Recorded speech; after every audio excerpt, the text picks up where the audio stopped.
बात है, एक गांव में गरीब किसान अपनी पत्नी के साथ रहता था। उसके पास एक गाय और थोड़ी सी खेती के लिए जमीन थी, जहां वो दिन भर अपने खेतों में काम करता था, तब कहीं जाकर उसे खाने के लिए अनाज हो पाते थे। इस तरफ से किसान अपना किसी तरह जीवन गुजारा करते थे, जिस कारण से किसान की पत्नी हमेशा अपने भाग्य और भगवान को कोसती रहती थी कि ना जाने किस जन्म का पाप इस जन्म में भरना पड़ रहा है, जो कि गरीबी में जीवन जीना पड़ रहा है।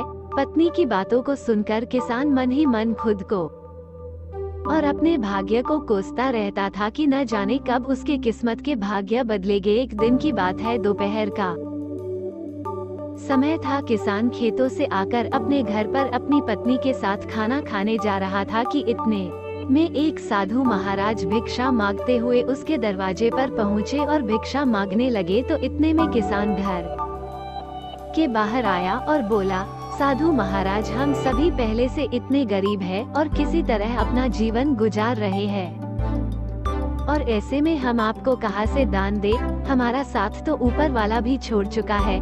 गरीब किसान की बात सुनकर साधु महाराज उसके स्थिति को समझ चुके थे और बोले, क्या तुम सच में अपने को गरीब मानते हो? ईश्वर पर से तुम्हारा विश्वास उठ गया है ना? तो साधु की बातों को सुनकर हामी भर दी और किसान बोला, हाँ महाराज, हमारे साथ कुछ ऐसा ही है। अब आप ही चाहो तो आपके आशीर्वाद से शायद हमारी किस्मत बदल जाए।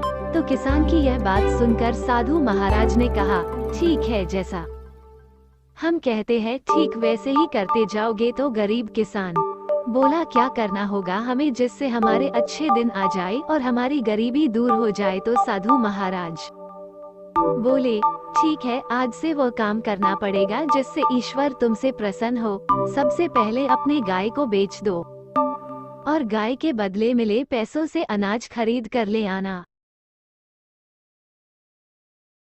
दोस्तों, अगर आपको हमारी वीडियो पसंद आई है तो वीडियो को लाइक और चैनल को सब्सक्राइब जरूर कीजिए। हमारी जब भी नई वीडियो आएगी तो आपको पता चल जाएगा।